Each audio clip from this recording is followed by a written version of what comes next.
আল্লাহ যেন তাদের নেকাশা পূরণ করেন।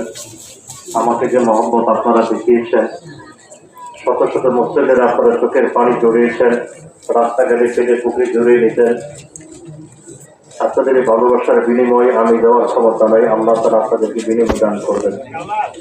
আপনারা যে আমাকে মহব্বত করেছেন, এই ব্যাপারে নবীর একটা হাদিস, আল্লাহু মা মান, যার সাথে যার মহব্বত ভালোবাসা আল্লাহ তাআলা তাকে একসাথে জান্নাতে বসবাস করার সুযোগ দিবেন।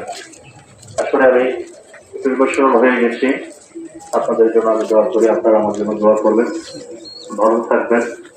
আপনাদের সাথে এই ওয়ার্ডের একটা অংশের মানুষ আপনারা এসেছেন, বিভিন্ন মহল্লার মসজিদের কমিটির সদস্যবৃন্দ সহ, সভাপতি সাহেব, সেক্রেটারি সাহেব সহ, বিভিন্ন স্কুলের টিচার, স্যারগণ যারা এসেছেন। অনেক সময় আর কি করে কথা বলতাম, বন্ধু বান্ধবের ফ্রেন্ডলি কথা বলতাম। তারপর যদি কেউ মনে আপনার